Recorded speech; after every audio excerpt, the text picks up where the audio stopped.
JC, where's your socks? Joshua, Joy, Joy, come on, come here, Joy. Mama, come on,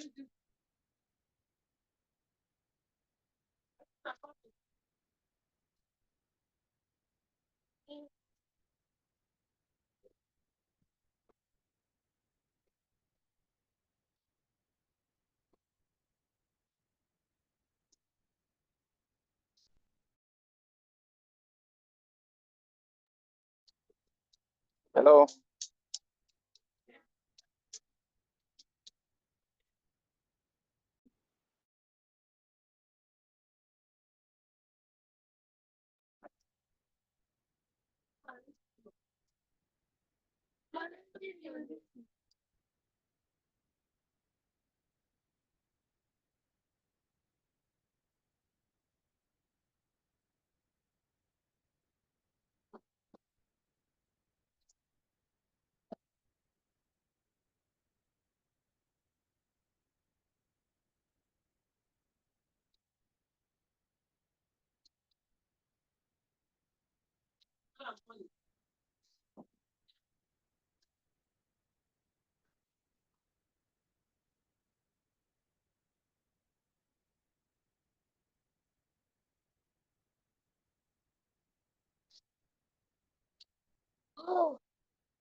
don't sit, don't sit.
You couldn't join.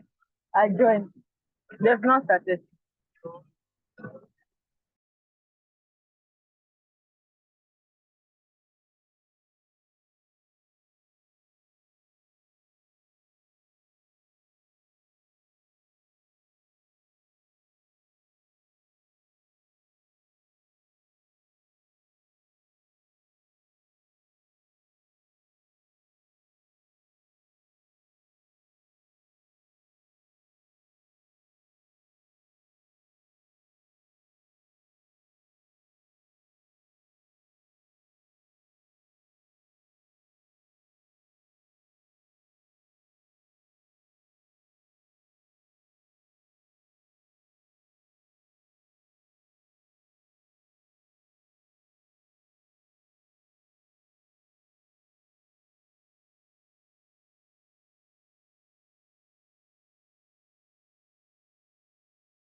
And in terms of prompting, it is very good that as teachers we'll be mindful of differentiation. That is what we do in the classroom. There are no equal learners in our learning space. So if your lesson is not differentiated, trust me, you have not delivered a good lesson. I always say that take note that in your classroom there are three learners. One will go home and tell the parents that today our teacher didn't teach anything. Why? That learner is within a certain scope of learners that we call tactile learners. They will always want to touch something, they want to do something, they want to feel something. So because you did not give any writing task or as an art teacher, they did not do any practical activity, play with something. They go home, they are not satisfied. They go and tell their parents that, look, the teaching today, Ankoye, or it didn't go well. Right. Then there are some other group of learners, that's the second type of learner, who would want to see something, you know, video, pictures, yes, real objects they want to see. So if in your lesson that day you did not give them the opportunity to look at an image, whether physical or in digital format, they are not satisfied. They go home, they'll tell their learners, their parents that the lesson wasn't good today or the teacher didn't teach anything. The other group of learners, which all teachers mistakenly assume that all learners are like that, especially I will not be so hard on my mathematics teaching friends, but our math teachers normally will teach us in abstract. They come and then they will talk, talk, talk, talk, talk, and doing all the calculations on the board, thinking that everybody is auditory learner. Not every learner in a classroom really listens to what is being said by the teacher. They are hearing you all right, but they are not learning. So if you don't differentiate the content or differentiate the process that we call the pedagogy, and you don't differentiate the product, what we call assessment, you have not done any lesson. And well, you have done the lesson, but the quality of the lesson is highly questionable. So differentiation is what all teachers will think of. So if you are a teacher and you want to use any gen AI tools, you want to give prompts that will differentiate content. So how do you do that? Yesterday, Vanessa told us that you should be contextual. So you are trying to develop a concept for learners. Which learners? So in our case, you would say that, okay, if I'm a teacher in a primary school, basic six, I would say that how can I explain um, the principle of maybe photosynthesis to a primary six learner in Ghana? Then you have some cultural context coming from the AI. And from what our colleagues share with us, there will be an explanation of why that context is suitable. And then what do? You go ahead and look for another AI tool to compare the information that you are getting. You don't settle for. Sometimes you use the reverse brainstorming. Matthew mentioned about that in a different way yesterday. Reverse brainstorming. You become a bit negative and say that what if it is not this approach that you have given me? What will be the alternative one? So you give that, and then you see a diverse way of going about explaining the same thing to the same grade level of learner. Do not settle for what AI gives you the first prompt and accept it. No, no, no, no. Always go a step further to query the AI. So that's what we want to be doing as teachers.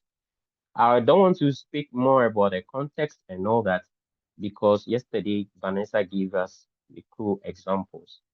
Now, so if the content you differentiate it, so you are asking the AI to give you um how to explain this to so so and so grade, and then you are also conscious because you know your learners in the classroom. You know that there is one learner who is maybe a blind learner or having some sort of retardation, is very slow, is not able to pick up things. So you factor that learner in your prompting. How can I explain so so and so to my learners grade 2 or a college level 100, including a learner who is suffering from autism? And when that happens, you get a very detailed information of how you should go about that. So content differentiation is very, very key. And as teacher educators, I really want to be enacting some of these things in my classroom so that my learners will understand that they need to differentiate the content. So when we are prompting, let's focus on that as educators. Then the process differentiation. So now when you ask the AI to tell you how can I prompt, then you go ahead and see that she give you different approaches to teach that content. And you describe the type of learners that you have. Bear in mind that there are different types of learners in your classroom. Now, we say that you cannot assess what you have not taught. So if you know that there is a learner in your class who is not able to speak properly, you want to help the learner consciously to develop speaking skills, and you are not assessing that learner in speaking, you are not helping the learner. In most cases, what we do is that everybody goes to take your exercise book and then write the answers for the following questions. Papa, papa, they write. But when you come to our schools, trust me, in Ghana, the experience mostly is that it's anecdotal in a way, is that children are very timid. They are not able to express themselves. Why? Because our assessment is not differentiated enough. Everybody is writing. So you know that that particular learner in your class is not able to speak. What do? You have to differentiate their assessment. You consciously say, okay, for you, Kojo or Ama, come and tell me your understanding of this. Meanwhile, everyone else is writing. It could also be that That learner can write very well, but cannot express orally. And so when you differentiate the tasks for that learner, you're going to help the learner to develop the needed competencies. And that is very fine. We need not to worry about the, um, if you like, our large Hello, class sizes. I'm sorry to come in. Yeah. Just a minute. SL, please, do you have something to say, or it's just a technical challenge? You have a hand raised up. SL. Yeah, sorry for that. I think it was a technical. Oh, okay, okay. Then we'd like to welcome Dr. Patrice Barrett, also who is on the call with us. So, okay, Doc, please, you can take over. Thank you. All right. Thank you very much. So we will need to always differentiate our prompts and be conscious about it as educators. It's very, very, very important. So how then do we support our learners to also develop the competencies in prompting? Look, we are teaching learners who we don't even know their future. Matthew said something yesterday, the projection about the AI usage is so amazing that people are catching up. We are at the beginning. So I asked myself that, okay, so my generation will fade and my learners will be in a generation where it's going to be maybe 10 years or 15 years or 20 years to come. They'll be in their prime. What competencies will they have to fit in that era?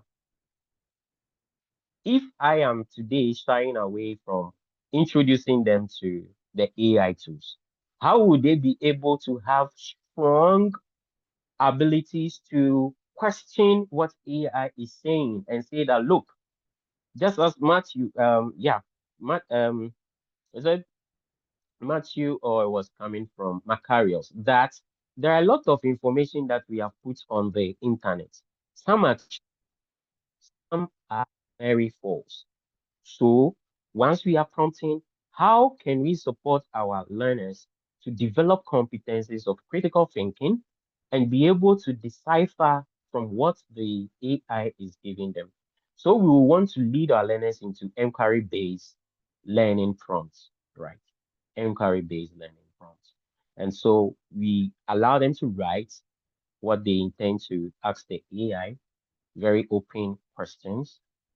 Then when they get the possible answers, we will now help them also to generate their own questions that they can query the AI on the answers or the responses that the AI gave them. Then when that happens, we will now support them to be reflecting on whatever the AI is giving them. So an example of a prompt that we could guide our learners to use is that generate a series of increasing complex questions about, say, art education or addition or any kind of topic that will lead the students from basic understanding to deeper analysis and connections in making. So that is very important for us as educators to push our learners to be asking relevant questions and not just consuming information when they query the AI. Again, in supporting our learners, we want to focus on critical thinking and discussion prompts. So questioning assumptions, what they know, what they have heard, they will need to query the AI. So they create prompts that will challenge them to identify the questions and underlining the assumptions and some sort of arguments, and the theories or concepts and all that. Very, very important. Now, when they prompt and they get the information, they need to evaluate. Is what the AI saying enough? So we push them to generate a frameworks that will evaluate whatever evidence that they have, right?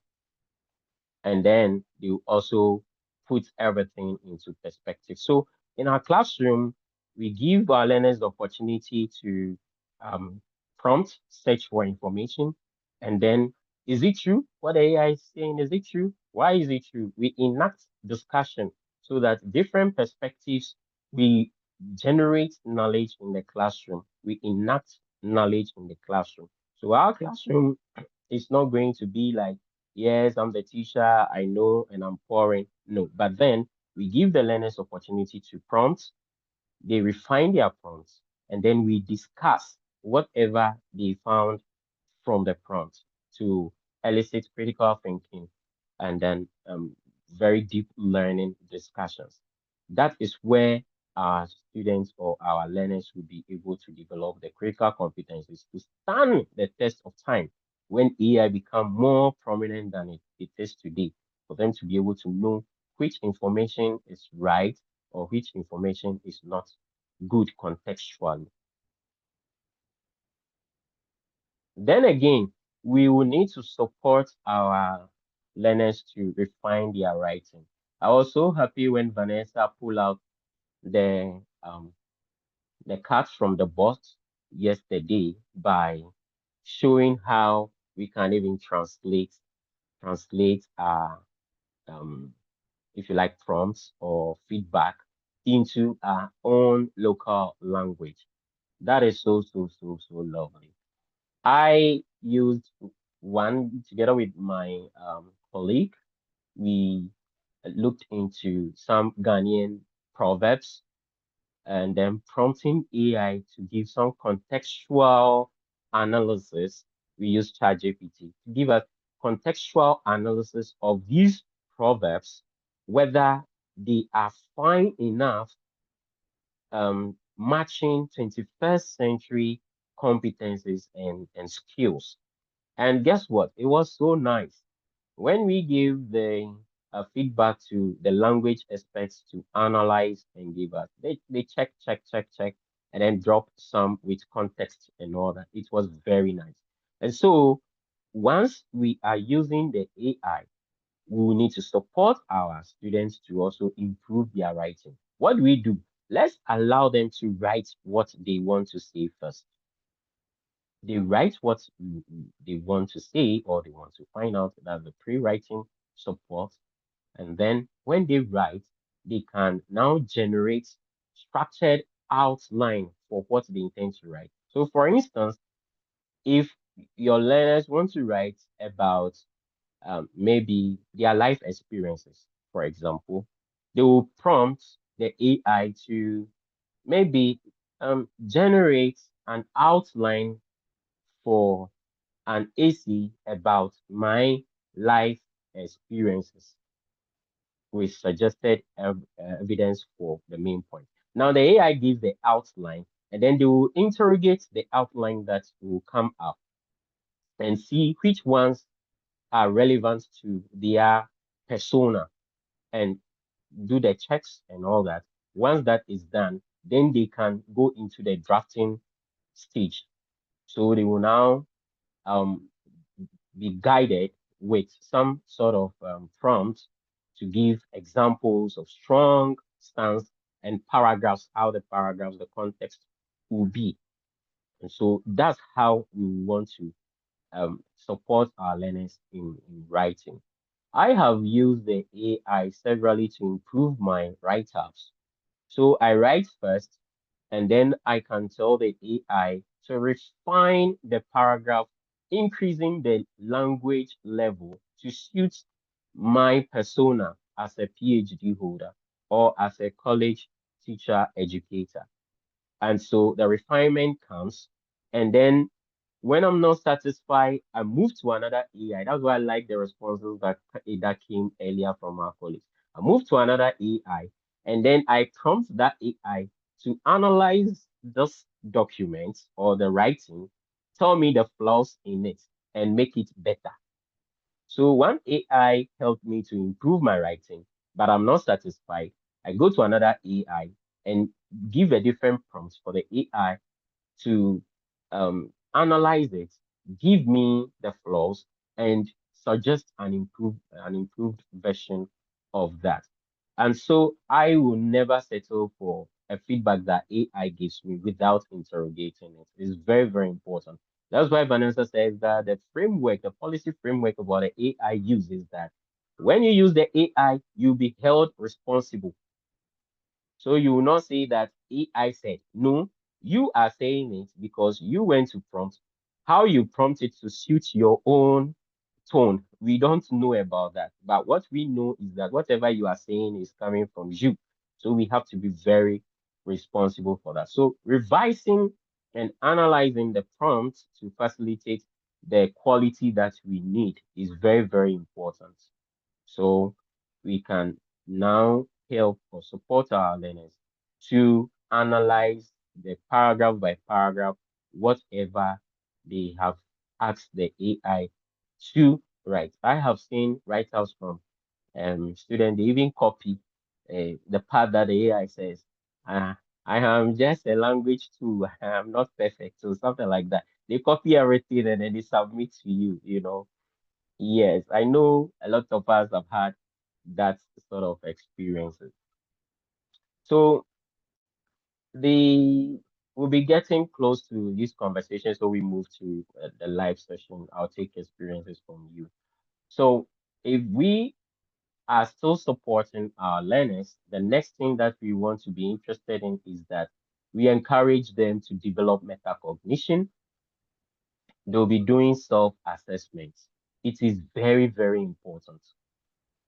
Let them use the Hello, AI Doug. tool. Sorry for the interruption. I think Matthew has his hand up. Can we hear from him, Matthew? Okay. All right. Thank you very much, Mika. This is to address our time. I think the time we're supposed to end the session exactly at 2 p.m. And then looking at the way things are going, we might run somehow 30 minutes more. So just to inform you that if you can, please stay in touch as we enjoy this session. But tomorrow we might also have the recap of it. So those who might not be able to stay in touch, All you right. you might not miss it. Thank you so Uh, much, Matthew. okay, Yeah, thank you I'm very just much. about wrapping it up. Thank you. So the metacognition aspect is very also important that we support our learners to do self-assessment. It's something that I am also very interested in. Self-assessment, you guide them to evaluate their own understanding and learning process.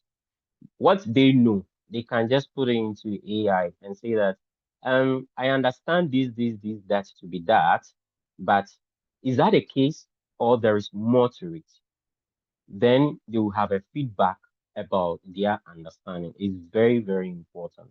And so we will also support them to prompt AI describing the kind of person they are to AI for the AI to give them suggested learning strategies that will work best for them. So when I was invited to do this, I was asking myself, am I even fit? Do I even know so much about AI prompting that I have to lead this session? So I went to ChatGPT. It's my favorite, like many of us said. And I've trained ChatGPT such that it reduces what we call the yapping, right? Unnecessary information. It doesn't give me unnecessary information. I've contextualized ChatGPT to know me and my kind of writing style, my thinking level, and what I do.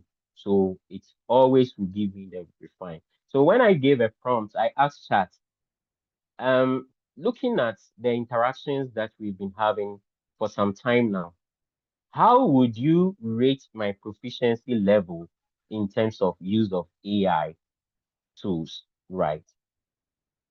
And I want you to um, analyze that in terms of my teaching and learning, how I prompt based on teaching and learning, how I prompt based on research and academic writing, and how I prompt based on design thinking and problem solving. And this was the results.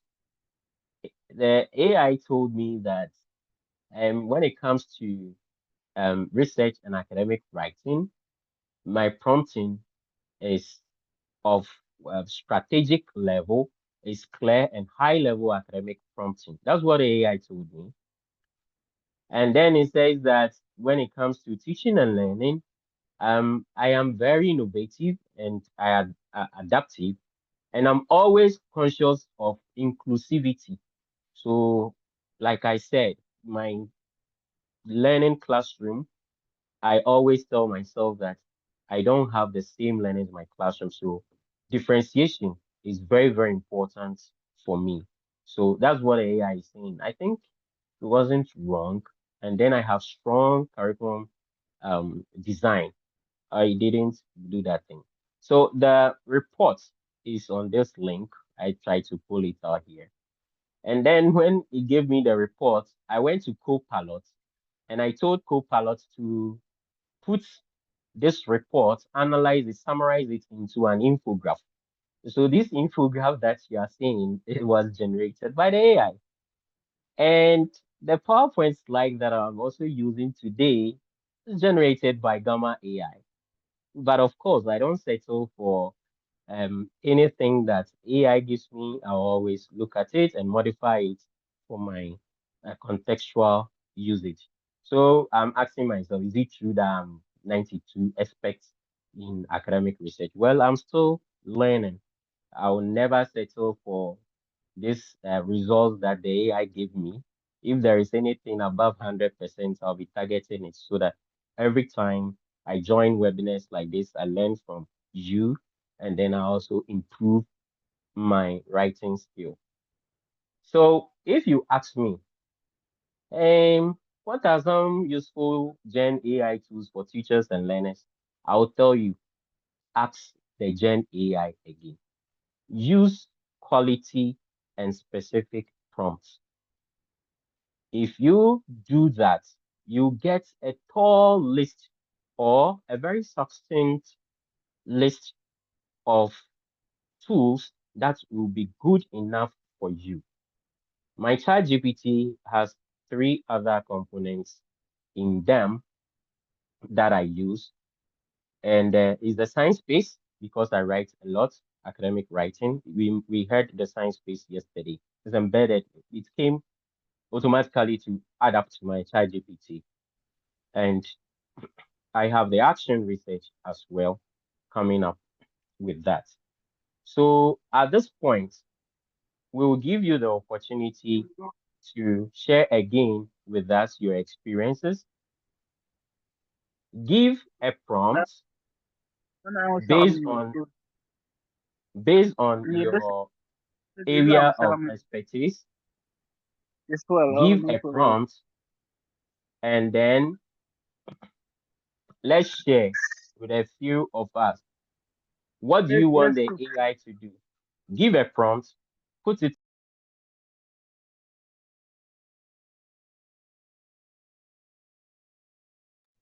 Oh. Okay, so Yeah. Francis, can you unmute and talk?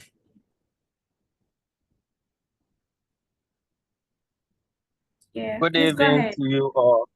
I'm Francis Agbalanyo from Ghana. I'm so happy joining. Yesterday I learned a lot, and today I've also learned a lot. I have also been using ChatGPT lately. I was happy when Doc was mentioning of inclusivity.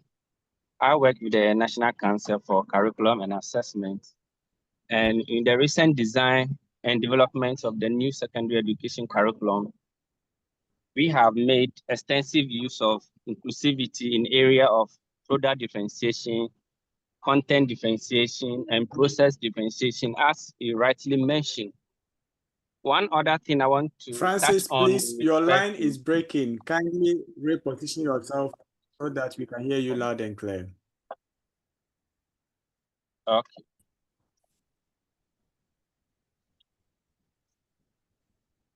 All right, sir. So I was saying that in addition to the product differentiation, content differentiation, and then the process differentiation, another aspect that I also want to made mention of is the universal design for learning, which is also an emerging model for teaching. The universal design for learning, please just a minute, is my voice better now? Yeah, please. Yes, please, we can hear you. Okay. So the universal design for learning has 3 principles, which talk about multiple means of representation. That is, the same content will be represented in different formats, like Doc mentioned, the multiple means of engagement, and then we also have the multiple means of actions and expressions. These 3 components or 3 principles put together make up the universal design for learning model, which I also encourage our teachers to also pay attention. When you are prompting the AI and you said, I want to develop a lesson plan embedding the UDL principle, and then you mentioned the class and the grade, it will give you these 3 principles, how the same lesson will be presented in different formats, the same lesson will be assessed in different formats. Then there are multiple means to engage your learners in the same lesson. So that is the little I also want to add to the inclusivity, as that is the era we are all approaching. Thank you very much, and I'm grateful. Okay, Thank you thank so much. you, Francis.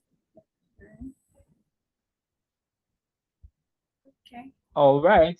So do we have some others willing to share any experiences so far?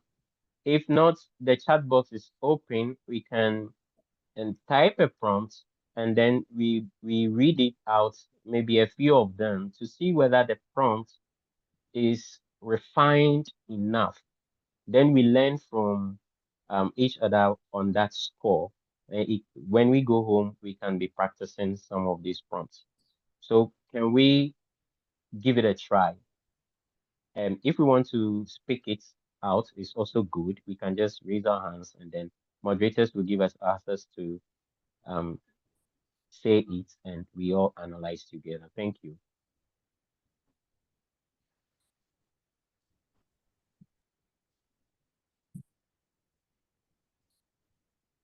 Okay. I think for now we are waiting for responses. So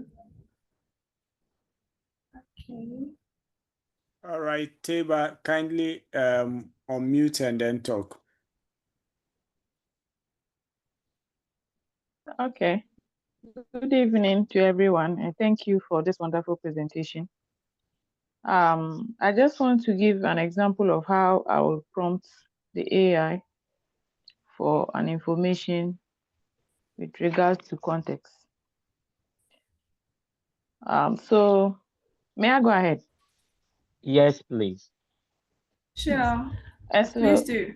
yes, so I would go like, I am an MPhil midwifery student researching into the prevalence of gestational diabetes. I need a well-planned diet chart for my thesis. Take into consideration that I am a Ghanaian from the northern part of Ghana, specifically Upper East region. So I do that because I want the diet to be a Ghanaian diet. And then secondly, in the northern region, specifically in Upper East, we have common foodstuffs that are very peculiar with the people, so that it doesn't give me a broad diet plan. Thank you. Thank you so much, Tiba. This is so lovely.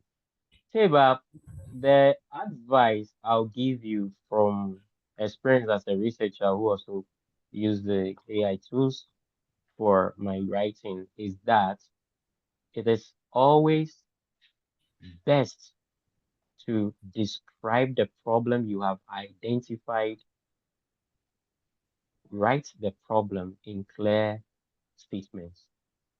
So when you write the problem, it's very good. You are not researching into a topic. You are researching into a problem. A very clear problem statement would guide you to have a concise topic for the research. So what is the problem about the dentistry that you have identified and about who?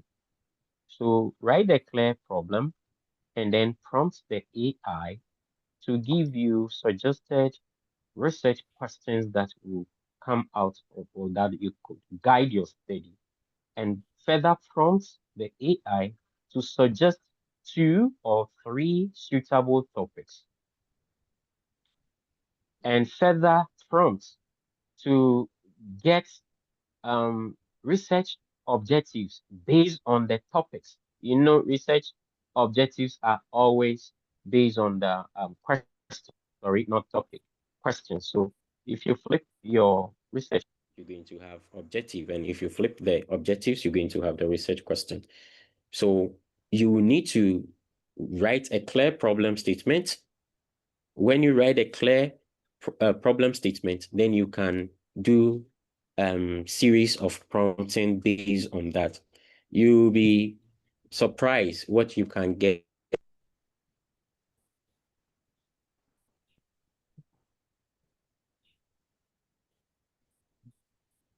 All right, Matthew. Thank Over you to very you. much. All right, thank you very much, Maka. And then thanks so much, Doc. And then I think I just want to add something small to the context-based prompting that the participants shared. And then whatever Doc added is something that we might also want to take note of. But with that prompt, I also think it depends on the participants' intention and what they want. So we have 0-shot prompting, we have few shots, and then what she shared is a few shot prompting. So the person give a bit of context, and then maybe all that you want is the AI to give you a broader view. Hopefully to open up something for you, then you will take the lead. But if you really want a comprehensive output, then what Doc is saying is something that you might want to consider. So with the prompt, it's a bit trickish, you know. So people will prompt get different responses, and what they're going to use it to do is also different. So we might always want to look at the output, what we expect, before we maybe decide on which prompt we can use. And God willing, tomorrow in the session, we might get opportunity to talk more about the prompting and maybe different types of prompting, and then add more examples as well, so that we can all find out which kind of prompts we have been using more and more.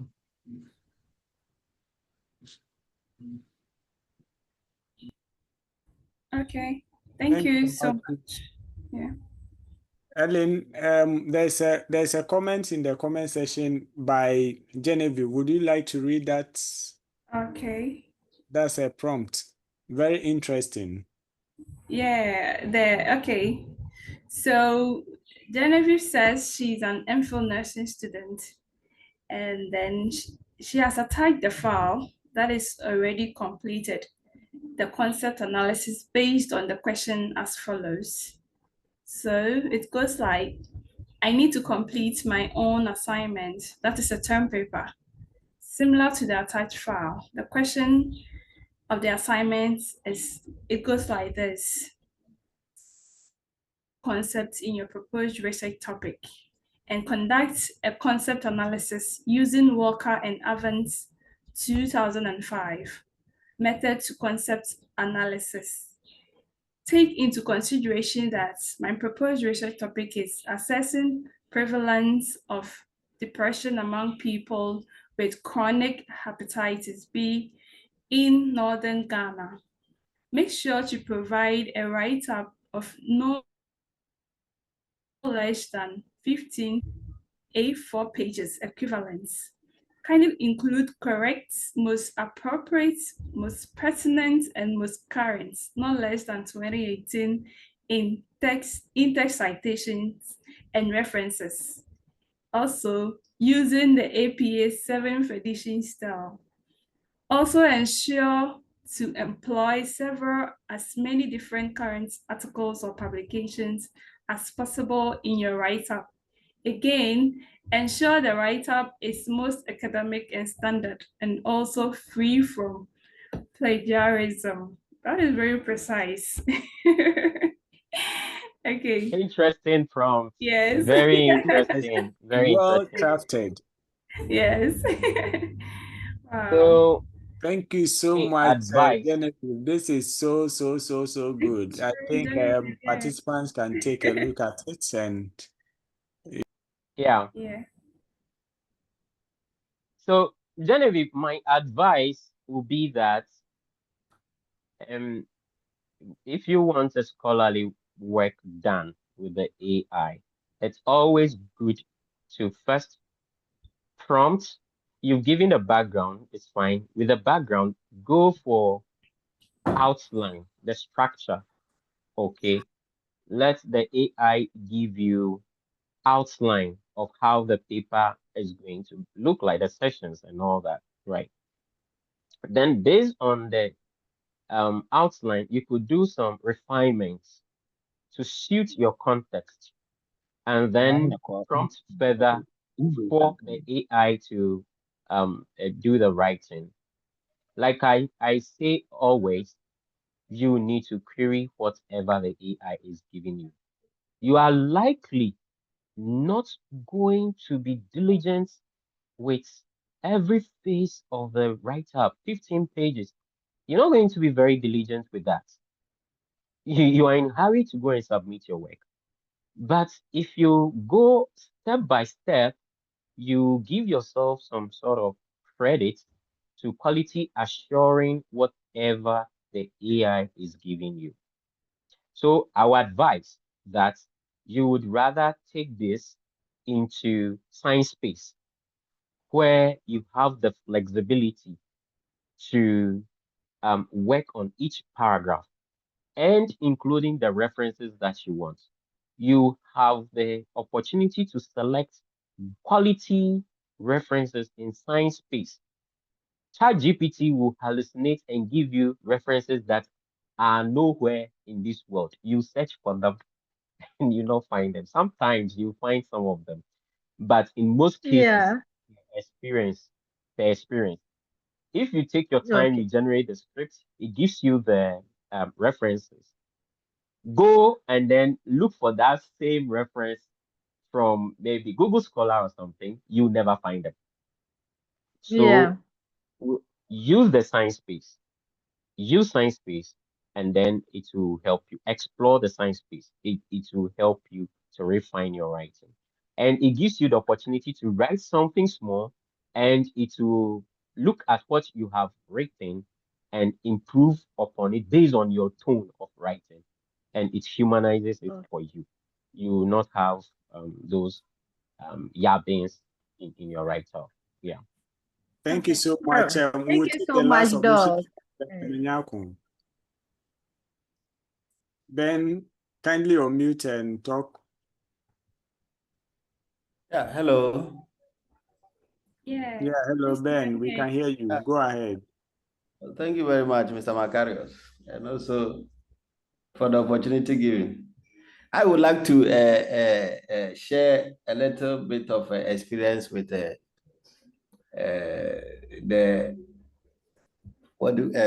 Gen AI today. It's like the presentation today has coincided with a data entry I was doing. I was entering the data for somebody, and I happened to chance on a particular item.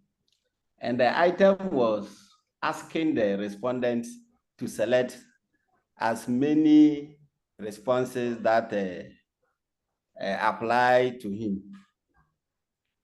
So I asked myself, so with this one, how is it going to be analyzed? How is this particular item going to be analyzed together with the rest?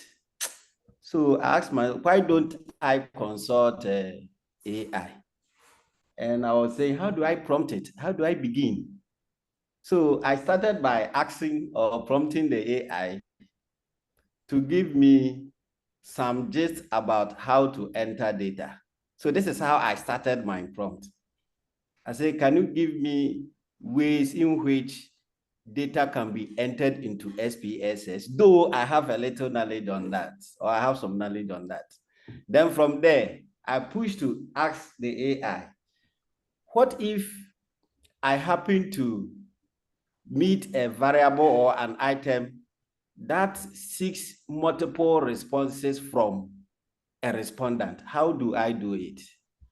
And when I prompted it, because I started from the prompt by asking the AI to tell me how do I enter, it really got the context in which I am working. And it was able to teach me that, first of all, you need to do this, you need to do that. And the next was even to, educated me on how to analyze that particular item alongside the rest. So I think this is a little I would like to share based on my experience with AI today. And this has really made me so happy, together with the presentation Doug has done.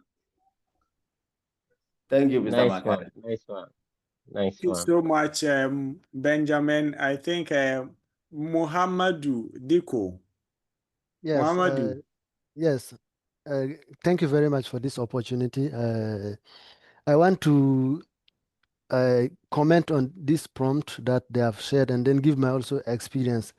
I think that this person wants the AI to do everything for him or for her, which is not good. If you do that, the AI will just generate anything that is completely not correct. And if you submit that one, it will be rejected because, like Doc said, it will give you reference, it will hallucinate and then give you references that you cannot find them everywhere in this world. It will just create something. It will not tell you that it does not exist. Once you ask it to do something, it will do it for you.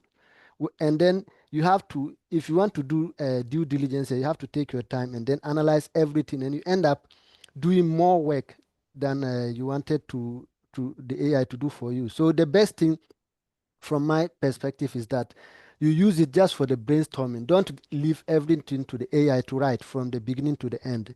If you have something like this, use it for brainstorming. You can start from, let's say, using it as an assistant or a tutor, and then asking you questions, and then you be answering. Then it will be guiding you. So from that answers, you see that this is what you should do, this is what you shouldn't have done. So the best way is to have an outline, and then you use the size space or LEC. There are a lot of tools that can help you get papers that are really in existence and that you can quote. But if you leave ChatGPT to select the papers, it will give you wrong information, which is not good. So you should rather use it for brainstorming, allowing it to ask you questions. And then it's like interaction. You are interacting with a colleague or an assistant or a professor. Then you realize that this will help you come out with something that is very good and leaving everything to it for you. And then, like someone said, this is garbage in, garbage out. You can use it to work. It's not to replace you, but it's just to help you with your work. I've used it for getting a lot of information, especially I am into language translation. I teach translation at the university. With some languages, with the European languages, you see that it is very good. If you want to translate into French, into Spanish and the rest, is very good. But when it comes to the African languages, it is not good. If you want to rely on that, you see that it's very poor, simply because it doesn't have enough data in that. So with the African languages, we need to do a lot of work there to have enough data for it to. A lot of people are working. If you take Paul Azuri, I don't know if you know him. He has been doing a lot when it comes to the African language translation. He has his AI tools. It's getting better, but Yeah. it has not been there. And then the Legon, I think at the computer department, that they are working on with Google on this. I think the street naming. When you listen to Google Map now, it has improved the way it pronounces some of the local names. So we are getting there. Yes. All So right. that's what I Thank you also so want to. much, Muhammadu. I think this is very, very good and helpful information. Matthew, over to you, Matthew. Yeah. All right, thank you very much. Just a quick one. I just want to also add to it that Muhammad, what you said, We are organizing this session and we are advocating for AI use, and we have to indeed be mindful that in the academic discourse community, we are not allowed to misuse AI, like you use it to get content and then assume that that is your content, you generated it. So in as much as we are advocating for its use, its effective use, we are pushing forward for responsible AI use. So here, what we do here, we have lecturers who will go to classroom and then they will give you the guidelines. They will tell you the amount of AI you're supposed to use. And then we have what we call AI disclosure. And some places you have to state that AI helped me in brainstorming this, AI helped me in getting references, AI helped me that. Even in publishing. Now we have some of the journals that will tell you you have to disclose the amount of AI you used. So please, as we use it, we have to have it at the back of our mind that when you are using it, use it as a tool and be careful. Because for some of us, for some of the scholars, if you read AI generated text, it's easy to detect that this is AI generated. And maybe tomorrow you might look at some of them. First two, the first two paragraphs, I'll be able to tell that no, this one, it is too robotic, too mechanical. You wouldn't write this way. There's no natural voice in there. Now we are moving towards this era of what they call AI and then human co-development. So AI gives you this, and what did you also bring on board? I refined AI to this, and it's well accepted. This is what I just wanted to add to it. Thank you. Thank you very much, Matthew. That's very important. And I want to add to it that anytime any serious journal will publish your article, they would ask, just as you said, and you need to keep track record of all the prompts and properly document it to submit along with the manuscript. And you give good references as well in your manuscript if you used AI in any way. So it's very good for us All right. today. Thank you so much, Matthew. All Yeah, right. there Thank you is so much. something. We have Jacob. Aduko. We have Francis, and then the last person is going to be Samson Awafo. So Jacob, kindly unmute and then let's hear you. Thank you so much for this opportunity. I want to share my personal experience with the use of AI. Sometimes when I ask AI complex questions, it gives the answers, but not as what I do ask. So I can just ask AI, for example, give me a script on illegal mining in a typical village. So I need to mention a village, then later I break it down. I want so many characters to be part of this script. So the more I narrow it down, the more it gives me specific content that I really need. So if you just give the AI bulk data like that, it's gonna give you but not what you want. So that's what I want to share. That's all. Okay. Thank you Thank you so so much. Great. Thank you so much for this information. Samson, you are the last person to talk. Samson. You are the last Yes. I hope you can. Yeah, we can hear you. Yes. Yes. Am I heard? Yes, please. You are loud and clear, please. All right. So I just wanted to thank you very much. So I just wanted to also add my voice onto especially looking for bulk information. The other prompter puts like she sort of put everything down there. So if you are not careful, just paste something like that onto AI, like other contributors have said, you would get something that, as you already added, something that would normally actually didn't do anything. So yes, let's use AI. It shouldn't also, if you like, learning or reading or trying to have an idea about what we want AI to do for us. If you just allow AI to do everything for you and you go submit, that is when you are betrayed. But if you read it around the area, like you are giving people to get around and then get some idea that, okay, this is how I want it to be. Then you break it into bits and pieces. Ask this area, then AI will contribute. Then you compare it with what you actually had gathered to see if it's in line. Like you said, you you are doing the assignment with the AI, so you are contributing. That way, you end up producing something that will be acceptable in the academia. But if you just leave it like that and then just put it, maybe you are in a rush, you are in a hurry, and then you finish, then you end up getting a certificate that even you yourself you are half baked. You can't even like also even handle other students to contribute to what they call the development of what they call our well-being. This is just what I wanted to also add. Thank you very much. Thank you. Thank you so much. Over to Dr. Benjamin Quarshie. Thank you so much, Macarius. I've learned a lot, as always, when I step into the classroom. I just ask questions and then I get a lot of knowledge from learners. I'm so happy I've been here today. In fact, I want to just comment briefly on a last post by Ophelia, and she is a midwifery student in Ghana and doing MPhil. And Ophelia says, I want to pick my research topic as infertility among men and women. Please, is my topic well stated or is it too broad? If not so, how can I prompt AI um, in researching into it very well? Thank you. Thank you, Ophelia.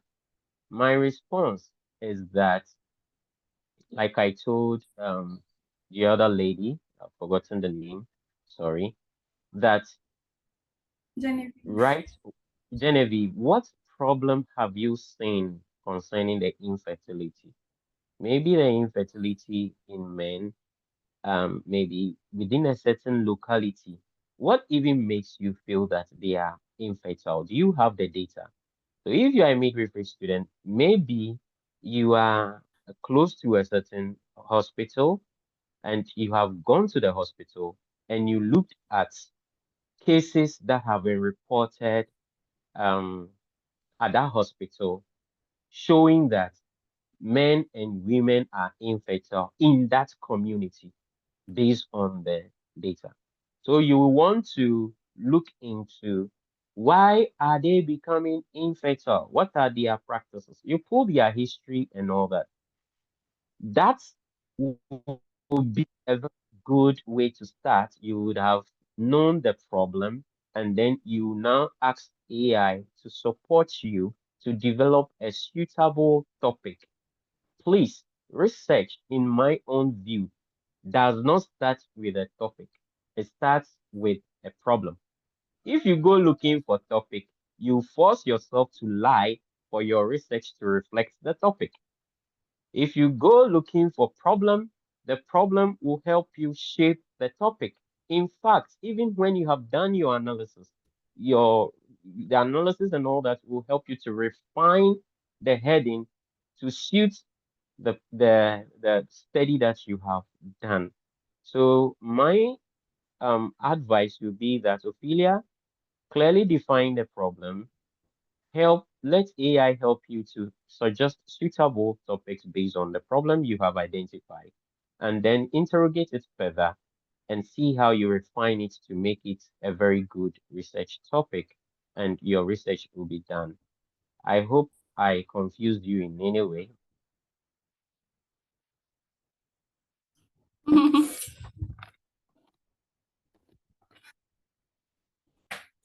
Or have added clarity to your thoughts. That would be my response. And that even though the time, thank you so much, Macarius and the team. I'm very grateful for having me today on the session. See you guys tomorrow. and we have that plenary session. Thank you so much. Thank you so much to Dr. Quarshie. We are grateful for this insightful presentation. We've learned a lot. And just as he said, we have to strive for more. So the sky is our limit. So if there's something after 100%, we have to strive to get there. So thank you so much. We'd like to also thank our participants, those who have still been on the call despite we going a little above our usual time. So thank you for staying on the call even till now. Just a quick reminder, we will have the recording and the materials for today's session being sent via our emails. And also for tomorrow will be the last day, the 3. We are going to talk about the prompt types and selection guide, and also to choose by communication and cognitive styles. So you'll be exposed to exploring how natural communication and thinking style can influence the kind of prompts you generate. So it's a continuation of what we did today. So we'll use the same time and then the same Zoom link. So we look forward to seeing you tomorrow. Until then. All right, so thank you everybody. And if there is nothing else from that team, we'd like to call it an evening in Ghana here.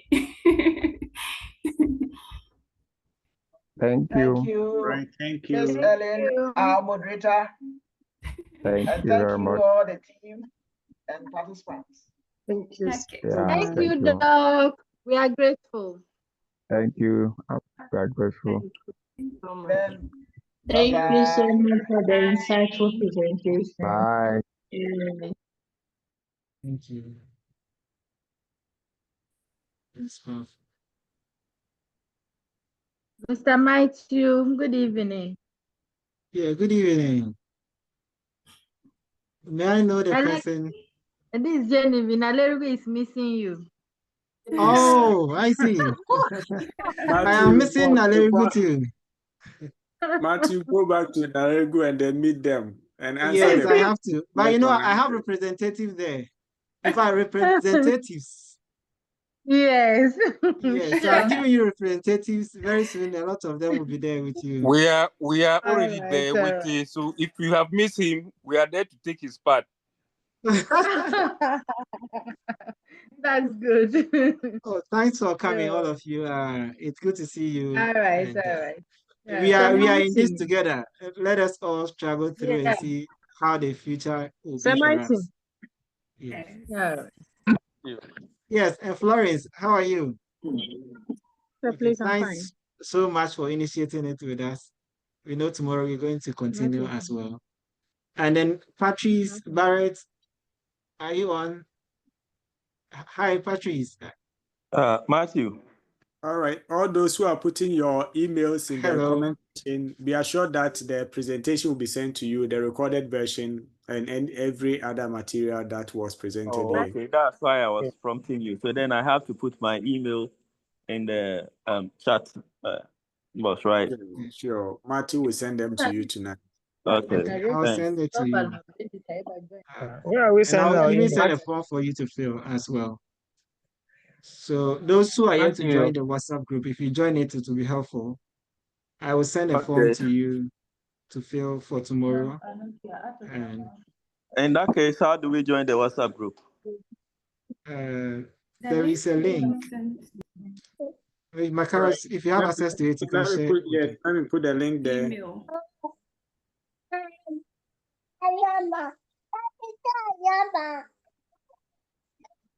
Matthew, I would contact Macarius so that we can have some trial conversation.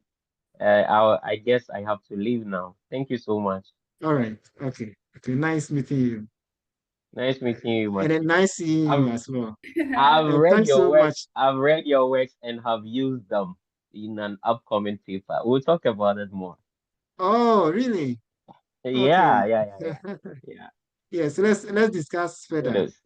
Sure, sure. Yeah, let's All right, discuss further. all right. And then Bye thanks then. so much, Dr. Quarshie. I think we need to talk more.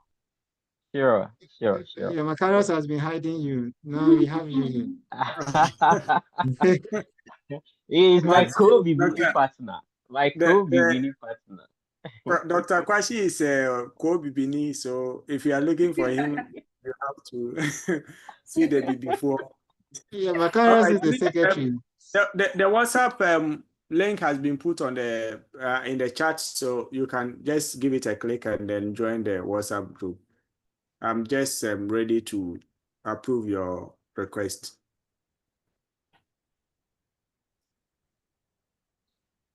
The mighty. Certainly then tomorrow. Yes, tomorrow. Yeah, we're going to talk more on the WhatsApp. All right. So have a very good evening. And then thanks so much for staying on. Okay. You're welcome.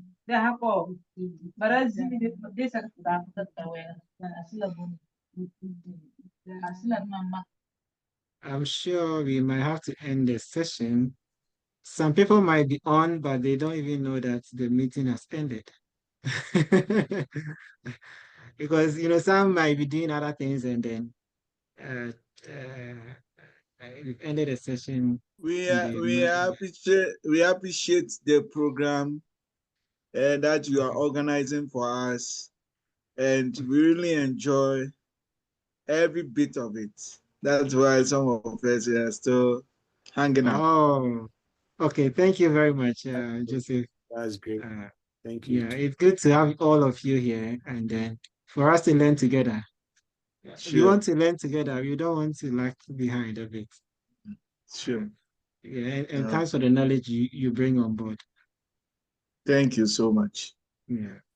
So tomorrow we meet same time, and we forgot to say that tomorrow's time you might spend more than 2 hours, or maybe it can be 2 hours, 2.5 hours. So that that's yeah, great. That's yeah, great. yeah. We realize that the time is not enough. Sure. The 1 hour is a little bit small. Yeah, it's too short. Okay. Please, can I get your personal contacts? Sure, you can get it. Are you on the WhatsApp group?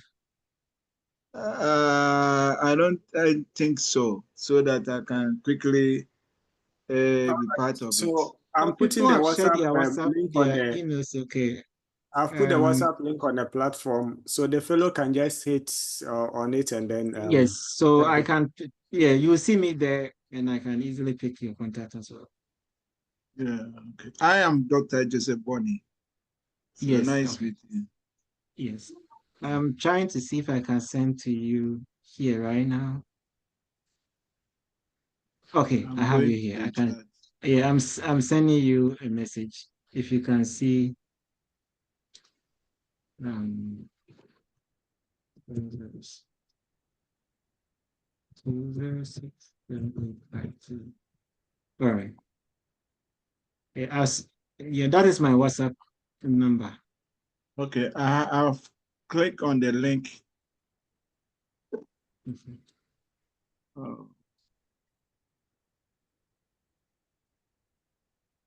Okay. Yeah. We have another meeting, so permission to fall out.